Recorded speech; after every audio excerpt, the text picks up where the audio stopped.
नमस्कार साथियों, आप सभी का स्वागत है आचार्य अड्डा यूट्यूब चैनल पर। तो आइए हम इस वीडियो में राजन सीरीज के डीएलएड थर्ड सेमेस्टर के समावेशी शिक्षा जो कि द्वितीय प्रश्न पत्र है के अति लघुत्तरीय प्रश्न को देखते हैं। इसके पहले वाले वीडियो में हम प्रश्न संख्या 1 से 86 तक के प्रश्न को देख चुके हैं जो कि अति लघुत्तरीय प्रश्न था। आइए हम प्रश्न संख्या 87 से इस वीडियो में देखते हैं। तो प्रश्न 87 का रहा है समावेशी शिक्षा का क्या अर्थ है। तो उत्तर हो जाएगा समावेशी शिक्षा से तात्पर्य है कि छात्रों को सार्थक शिक्षा अनुकूलतम पर्यावरण में उपलब्ध कराई जाए जिससे वे अपने जीवन को सफल बना सकें। इसमें योग्यता, शारीरिक अक्षमता, भाषा, संस्कृति, पारिवारिक पृष्ठभूमि एवं उम्र किसी प्रकार का अवरोध उत्पन्न न कर सके। अगला क्वेश्चन है प्रश्न संख्या 88, टीएलएम से आप क्या समझते हैं। तो टीएलएम वह सामग्री है जिसके द्वारा शिक्षण को सरल, सुगम और आकर्षक बनाया जाता है। शिक्षक बच्चों को पढ़ाते समय जिन सामग्रियों का प्रयोग करता है वह शिक्षण अधिगम सामग्री कहलाती है। ठीक। अगला क्वेश्चन है अपवंचित बालक पिछड़े बालक से कैसे भिन्न है। इसका उत्तर हो जाएगा अपवंचित बालक अपनी मौलिक आवश्यकताओं की पूर्ति करने में सक्षम नहीं है होते हैं जबकि पिछड़े बालक अपनी मौलिक आवश्यकताओं की पूर्ति करने में समर्थ होते हैं। आइए अगले क्वेश्चन की तरफ बढ़ते हैं। प्रश्न संख्या 90, प्रश्न 90 कर रहा है कि श्रवण विकृति से क्या तात्पर्य है।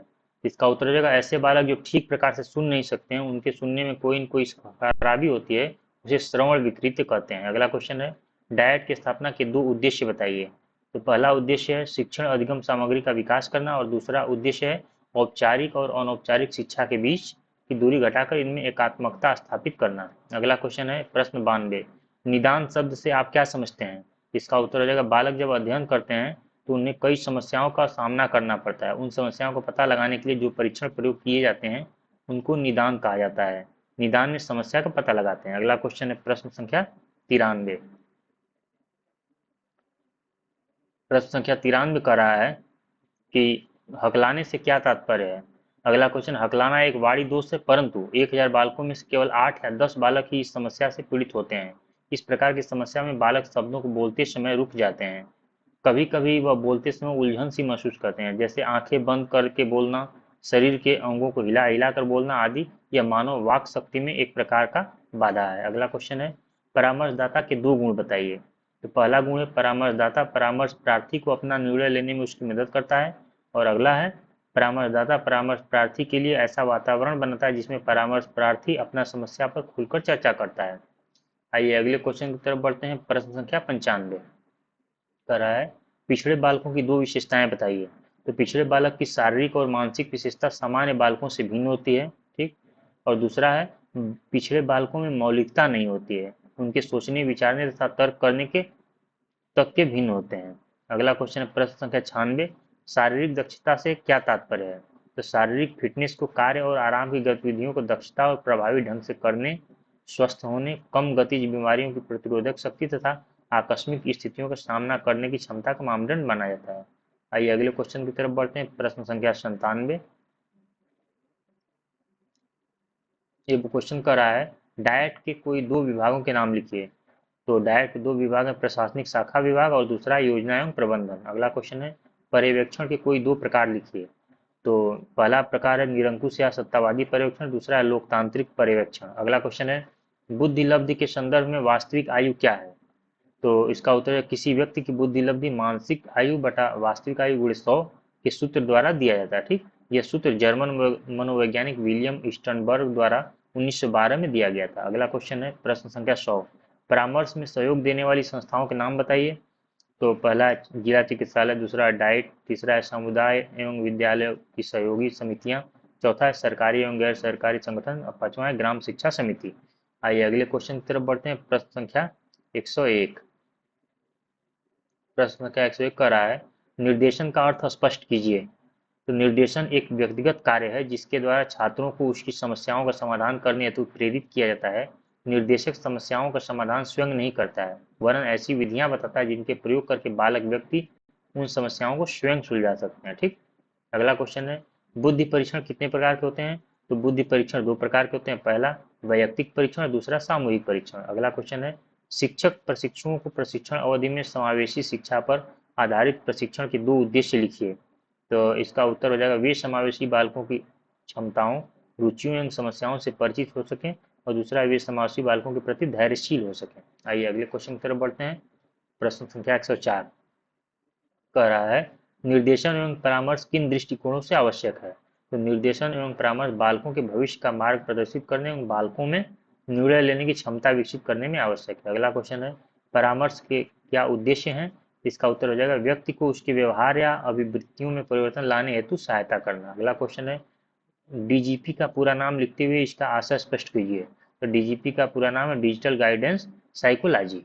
ठीक। अगला क्वेश्चन है, पर्यवेक्षण क्यों आवश्यक है, स्पष्ट कीजिए। तो विद्यालय की गतिविधियों का मूल्यांकन करने में एवं अध्यापकों की कार्य कुशलता बढ़ाने के लिए पर्यवेक्षण आवश्यक है। आइए अगले क्वेश्चन की तरफ बढ़ते हैं। प्रश्न संख्या 108। प्रश्न संख्या 108 का रहा है, अन्वेषण विधि की खोज किसने की थी? तो प्रोफेसर H.E. आर्मस्ट्रांग ने अन्वेषण विधि की खोज की थी। अगला क्वेश्चन है, 50 से 60 बुद्धिलब्धि वाले बच्चों को किस श्रेणी में रखा जाता है? तो इस बुद्धिलब्धि के बच्चों को मूर्ख श्रेणी में रखा जाता है। अगला क्वेश्चन है, वाणी बाधित बच्चे कौन होते हैं? तो ऐसे बालकों को वाक विकलांग कहा जाता है। वाणी बाधित बच्चों को वाक विकलांग कहा जाता है। हकलाना, तुतलापन, धीरे धीरे अटक कर बोलना, नाक के सुर से बोलना इत्यादि से वाणी दोष कहते हैं। अगला क्वेश्चन है, श्रवण विकलांगता के कितने प्रकार हैं? तो कुल 4 प्रकार हैं। अगला क्वेश्चन है, समावेशी शिक्षा के अंतर्गत किस प्रकार के बच्चे आते हैं? तो इसमें आते हैं समावेशी शिक्षा के अंतर्गत शारीरिक अक्षमता, मानसिक अयोग्यता, भावनात्मक एवं व्यवहारिक विकारों, बौद्धिक भिन्नता वाले बच्चे आते हैं। अगला क्वेश्चन है, सामान्य बच्चों में कौन कौन सी मानसिक भिन्नताएं होती हैं? तो मन गति सीखने वाले, बुद्धि लब्धि का निम्न स्तर, ध्यान केंद्रण की समस्या की, और सृजन क्षमता की कमी। आइए अगले क्वेश्चन की तरफ बढ़ते हैं। प्रश्न संख्या 114। प्रश्न संख्या 114 का रहा है कि सामान्य बच्चे की दो विशेषताएं बतलाइए। तो पहला है बुद्धि सामान्य होती है, दूसरा है वह शारीरिक एवं मानसिक रूप से परिपक्व होता है। अगला क्वेश्चन है, पिछड़े बच्चों से आपका क्या अभिप्राय है? जो अपने कार्य में अपने सामान्य साथियों से पीछे रहते हैं वे पिछड़े बच्चे कहलाते हैं। अगला क्वेश्चन है, बच्चे की वास्तविक आयु की गणना से संबंधित सूत्र लिखिए। तो बच्चे की वास्तविक आयु होती है मानसिक आयु बटा बुद्धि लब्धि गुणे 100। आइए प्रश्न संख्या 117 की तरफ बढ़ते हैं। ये क्वेश्चन कर रहा है, आंशिक रूप से शारीरिक अक्षम बच्चों के सभी प्रकार लिखिए। इसका उत्तर हो जाएगा, आंशिक रूप से शारीरिक अक्षम बालक निम्नलिखित प्रकार के होते हैं। पहला है दृष्टि बाधित, दूसरा वाणी बाधित, तीसरा श्रवण बाधित, चौथा अस्थि बाधित। अगला क्वेश्चन है, वंचन डेप्रिवेशन का क्या अर्थ है? इसका उत्तर हो जाएगा, वंचन जीवन की वह ऋणात्मक स्थिति है जो मानव और क्षमताओं के विकास में बाधक होती है, किसी चीज से रहित। अगला क्वेश्चन है, समस्यात्मक व्यवहार के कौन से कारण है? तो समस्यात्मक व्यवहार के निम्नलिखित कारण है। पहला अनुमानसिक कारण, जिसमें बुद्धि दुर्बलता, विरासत में मिले दुर्व्यसन होता है। और दूसरा है शारीरिक कारण, जिसमें बहरापन, अंधापन, गंजापन, कम दिखाई देना, ऊंचा सुनना। अगला है संवेगात्मक कारण, इसमें बिस्तर गीला करना, चिड़चिड़ापन, अंगूठा चूसना इत्यादि। आइए इसी में आगे देखते हैं। सामाजिक कारण है। सामाजिक कारण में निम्न सामाजिक आर्थिक स्थिति, उचित देखरेख का अभाव, माता पिता के मध्य टूटते संबंध, बड़े सदस्यों की बुरी आदतें आदि। अगला क्वेश्चन है, सामाजिक निर्देशन से आप क्या समझते हैं? तो इसका उत्तर हो जाएगा, सामाजिक निर्देशन का अर्थ है सामाजिक परिपक्वता, अच्छी आदतें तथा पक्षपात को दूर करना और अच्छे मूल्यों को सीखना। आइए प्रश्न संख्या 121 की तरफ बढ़ते हैं। प्रश्न 121 कर रहा है, छात्रों को निर्देशन प्रदान करने वाली दो विधियों के नाम लिखिए अथवा निर्देशन प्रदान करने की विधियां बताइए।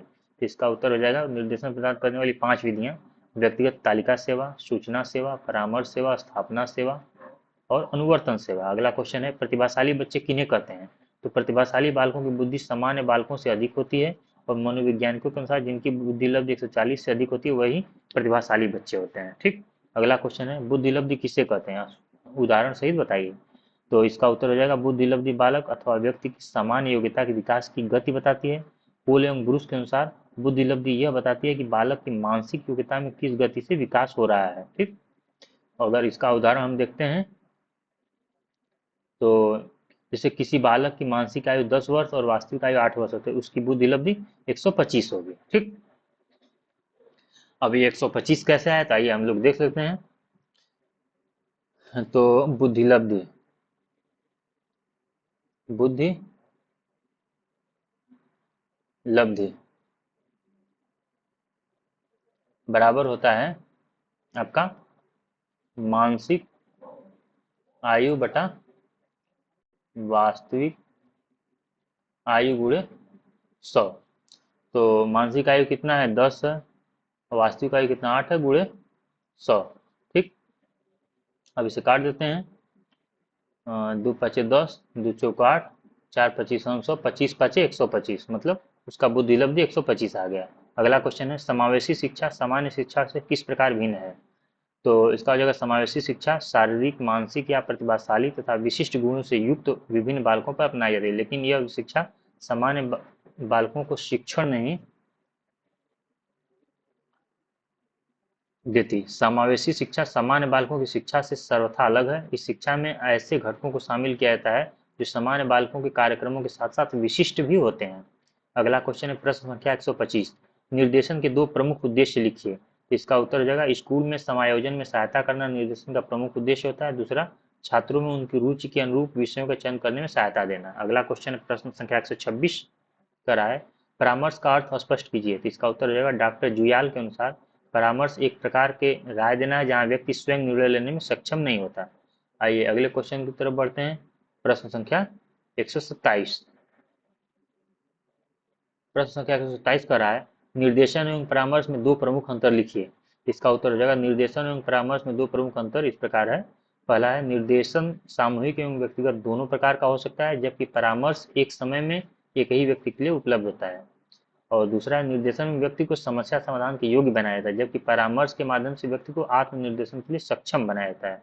अगला क्वेश्चन है प्रश्न संख्या 128, मध्यम रूप से दृष्टिबाधित व्यक्ति के नेत्रों को देखने की क्षमता कितनी होती है। तो मध्यम रूप से दृष्टिबाधित व्यक्ति के नेत्रों को देखने की क्षमता 20/70 या 20/200 तक होती है। अगला क्वेश्चन है अस्थिबाधित बच्चों की पहचान से संबंधित लक्षण लिखिए। तो इसका हो जाएगा विकृत नितंब, पांव फिरा, दैनिक क्रियाओं में समस्याओं का आना, हाथ पैर या शरीर के किसी अंग का विकृत होना या मेरुरज्जु का वक्र होना। ठीक, आइए प्रश्न संख्या 130 की तरफ बढ़ते हैं।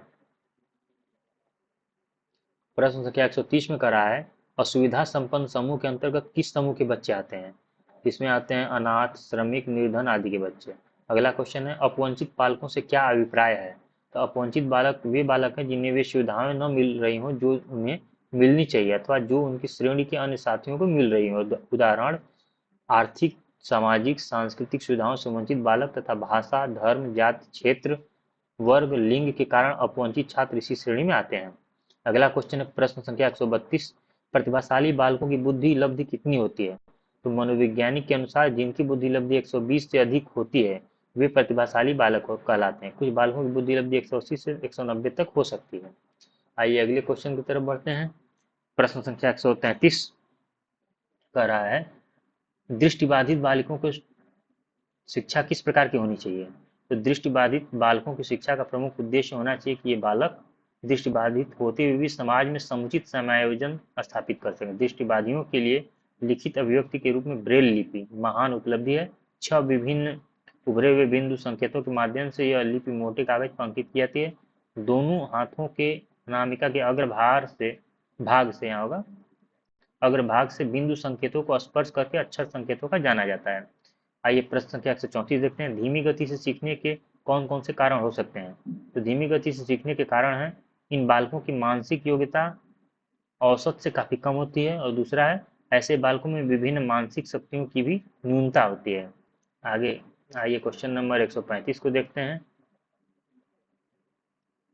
क्वेश्चन नंबर 135, अधिगम अक्षमता वाले बालकों के 2 प्रकार बताइए। तो इसका है डिसलेक्सिया और दूसरा है डिसकैलकुलिया। अगला है क्वेश्चन पर्यवेक्षण के कोई 2 प्रकार लिखिए। पहला है संशोधनात्मक और दूसरा है निरोधात्मक पर्यवेक्षण। अगला क्वेश्चन है विद्यालय पर्यवेक्षण का कोई क्षेत्र बताइए। तो विद्यालय पर्यवेक्षण क्षेत्र काफी विस्तृत है। इसमें विद्यालय का प्रबंधन, भवन तथा कक्षा कक्षों संबंधित मानक, खेल का मैदान का आकार, छात्रों की संख्या एवं कोर्स के अनुसार कक्षा कक्षों की संख्या, प्रयोगात्मक प्रयोगशाला की स्थिति, शिक्षक एवं छात्र अनुपात आदि शामिल होते हैं। अगला क्वेश्चन है डायट के कोई 2 उद्देश्य लिखिए। इसका उत्तर हो जाएगा अनौपचारिक शिक्षा केंद्रों के अनुदेशकों एवं पर्यवेक्षकों के लिए सेवापूर्ण पूर्व प्रशिक्षण की व्यवस्था करना। अगला क्वेश्चन है अगला इसी में उत्तर हो जाएगा शिक्षक प्रशिक्षण संस्थानों को निर्देश देना। अगला क्वेश्चन है प्रश्न संख्या 139, ये क्वेश्चन कर रहा है कि निरीक्षण प्रणाली में सुधार के कोई दो सुझाव दीजिए। तो पहला है निरीक्षण सतत होना चाहिए, दूसरा निरीक्षण केवल बाह्य रूप में न हो बल्कि आंतरिक स्थितियों का भी होना चाहिए। अगला क्वेश्चन है विशिष्ट बालकों की दो विशेषताएं बताइए। तो विशिष्ट बालकों की प्रमुख विशेषताएं हैं कि वे कक्षा के सामान्य स्तर के बालकों के साथ समायोजित नहीं हो पाते हैं, यह बालक प्रतिभावान भी होते हैं तथा मंद बुद्धि भी होते हैं। विशिष्ट बालकों में भिन्न विशेषताएं हैं, भिन्नता, विचलन, आयाम, नियमित शिक्षण। आइए अगले क्वेश्चन की तरफ बढ़ते हैं। प्रश्न संख्या 141 यह करा है सृजनात्मक बालकों की पहचान हेतु किए जाने वाले किन्हीं दो परीक्षणों का उल्लेख कीजिए। ये परीक्षण तीन प्रकार के होते हैं, पहला है शाब्दिक, दूसरा अशाब्दिक, तीसरा है शाब्दिक अशाब्दिक। सामान्य सृजनात्मक परीक्षण, भाषा सृजनात्मक परीक्षण तथा गणित सृजनात्मक परीक्षण होता है। अगला क्वेश्चन है शैक्षिक पिछड़ेपन के दो प्रमुख कारण बताइए। तो इसमें दो प्रमुख कारण निम्न सामान्य बुद्धि, दूसरा परिवार का वातावरण। आइए प्रश्न संख्या 143 की तरफ बढ़ते हैं। प्रश्न 143 कह रहा है बाल अपराध रोकने हेतु दो प्रमुख उपाय बताइए। तो उत्तर है घर, विद्यालय एवं समाज में बालों को आवश्यक सुविधाएं उपलब्ध कराना, अपराधियों की संगत से दूर रखना, उनकी मूलभूत आवश्यकताओं की पूर्ति के साधन जुटाना बाल अपराध रोकने के लिए आवश्यक है। अभिभावकों को भी इस हेतु निर्देश दिए जा सकते हैं। अगला क्वेश्चन है प्रश्न संख्या 144 निर्देशन का अर्थ स्पष्ट करते हुए परिभाषित कीजिए। तो निर्देशन एक व्यक्तिगत कार्य है जिसके द्वारा छात्रों को उनकी समस्याओं का समाधान करने के लिए प्रेरित किया जाता है। निर्देशक समस्याओं का समाधान स्वयं नहीं करता वरन ऐसी विधियां बताता है जिनका प्रयोग करके बालक व्यक्ति इन समस्याओं को स्वयं सुलझा सकता है। अगला क्वेश्चन है प्रश्न संख्या 145 अपवंचन क्या है। तो इसका उत्तर हो जाएगा अपवंचन वह स्थिति है जब व्यक्ति को अपनी न्यूनतम आवश्यकताओं की पूर्ति संभव दिखाई नहीं देती है और वह जीवन की अनिवार्य आवश्यकताओं की पूर्ति में भी स्वयं को असमर्थ पाता है। आइए अगले क्वेश्चन की तरफ बढ़ते हैं। प्रश्न संख्या 146 146 कर रहा है एक अध्यापक दृष्टिबाधित बच्चे की पहचान कैसे करेगा। दृष्टिबाधित बच्चे या तो अपनी दृष्टि खो चुके होते हैं या उनकी आंखों से लगातार पानी बहता है और वे अपनी आंखें बार बार मलते हैं। इनकी आंखों में लालिमा होती है तथा आंखों का आकार अन्य बालकों से भिन्न होता है। इन लक्षणों के आधार पर दृष्टिबाधक बच्चे को अध्यापक पहचान सकते हैं। अगला क्वेश्चन है समावेशी बालक किस प्रकार के होते हैं। तो समावेशी बालक वे बालक होते हैं जो या तो शारीरिक एवं मानसिक रूप से सामान्य बालकों से भिन्न होते हैं या प्रतिभाशाली होते हैं और औसत बालकों से अलग होते हैं। अगला क्वेश्चन है योग्य परामर्शदाताओं द्वारा किसी दूसरे व्यक्ति को दी जाने वाली सहायता निर्देशन कहलाती है। यह परिभाषा किसने लिखी है। यह परिभाषा क्रो एवं क्रो ने लिखी है। आइए अगले क्वेश्चन की तरफ बढ़ते हैं। प्रश्न संख्या 149 कह रहा है शैक्षिक रूप से पिछड़ेपन को कितने भागों में बांट सकते हैं। इसका उत्तर हो जाएगा दो भाग में बांट सकते हैं, एक सामान्य पिछड़ापन और दूसरा विशिष्ट पिछड़ापन। अगला क्वेश्चन है आंशिक रूप से अक्षम बालकों को कितने भागों में बांटा जा सकता है। तो आंशिक रूप से अक्षम बालकों को चार भागों में बांटा जा सकता है। पहला है दृष्टि बाधिता, दूसरा है श्रवण बाधिता, तीसरा है वाक दोष, चौथा है अस्थि बाधिता। अगला क्वेश्चन है प्रश्न संख्या 151 निर्देशन एवं परामर्श दोनों पर्यायवाची शब्द नहीं है। परामर्श निर्देशन में समाविष्ट है। परामर्श की प्रक्रिया में साक्षात्कार एवं मूल्यांकन का प्रयोग साधन के रूप में होता है। यह कथन किसका है। तो यह कथन हम्फ्री और ट्रैक्सलर का है। ठीक। आइए प्रश्न संख्या 152 की तरफ बढ़ते हैं। प्रश्न संख्या 152 कर रहा है कि डायट के दो विभागों के नाम लिखिए। तो इसका उत्तर हो जाएगा शैक्षिक प्रौद्योगिकी विभाग और दूसरा नियोजन तथा प्रबंधन विभाग। अगला क्वेश्चन है प्रश्न संख्या 153 परामर्श की कोई एक परिभाषा लेखक के नाम सहित लिखिए। तो उत्तर है एबिन्सन के अनुसार परामर्श दो व्यक्तियों के संपर्क की उन सभी स्थितियों का समावेश करता है जिनमें एक व्यक्ति को उसके स्वयं के एवं वातावरण के बीच प्रभावकारी समायोजन प्राप्त करने में सहायता की जाती है। अगला क्वेश्चन है मंद बुद्धि बालकों के शिक्षक के दो गुण बताइए। तो पहला है प्रशिक्षित, दूसरा है धैर्यशील। अगला क्वेश्चन है प्रतिभाशाली बालक की एक परिभाषा बताइए। तो प्रेम पसरीचा के अनुसार प्रतिभावान बालक वह है जो कि सामान्य बुद्धि की दृष्टि से श्रेष्ठ प्रतीत हो अथवा वह है जो उन क्षेत्रों में जिनका अधिक बुद्धिलब्धि से संबंधित होना आवश्यक नहीं है उच्च कोटि की विशिष्ट योग्यताएं रखता है। आइए प्रश्न संख्या 156 की तरफ बढ़ते हैं। प्रश्न संख्या 156 का रहा है बीने ने साइमन के सहयोग से सर्वप्रथम कब बुद्धि परीक्षण तैयार किया। तो सन 1905 में। अगला क्वेश्चन है रेविन्स प्रोग्रेसिव मैट्रिक्स क्या है। इसका उत्तर हो जाएगा रेविन्स प्रोग्रेसिव मैट्रिक्स परीक्षण में अनेक मैट्रिसेज हैं जो एक दूसरे से अधिक कठिन होता है। यह रेखागणितीय आकृति और डिजाइन में होता है। 1956 के परीक्षण में संशोधित संस्करण में 5 भाग हैं, प्रत्येक भाग में 12 पद हैं। अगला क्वेश्चन है दो बुद्धि परीक्षणों के नाम बताइए।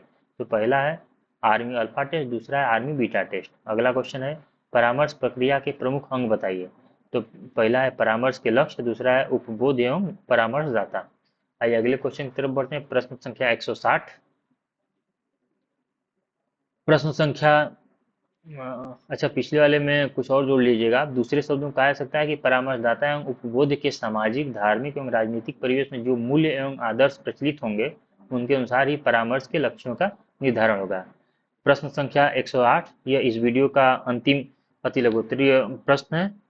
तो यह है कि किसका कथन है विशिष्ट बालक जैसा कि बाल मनोविज्ञान में प्रयुक्त होता है से तात्पर्य अत्यधिक प्रवीण एवं प्रतिभाशाली बालकों के साथ साथ उन बालकों से भी है जो निम्न बुद्धि या अन्य प्रशिक्षण असमर्थताओं के होते हैं। तो यह कथन है रेबर का। किसका है? रेबर का। तो इस वीडियो में बस यहीं तक। अगर यह वीडियो आपको पसंद आया हो तो आप लाइक करिए, अपने दोस्तों में शेयर करिए, कोई डाउट हो तो आप कमेंट करिए। तथा अंत में यही मैं आप लोगों से रिक्वेस्ट करूंगा कि हमारे इस चैनल को सब्सक्राइब करिए, जिससे हमारे सभी वीडियो के लेटेस्ट अपडेट आपको मिल जाए। धन्यवाद।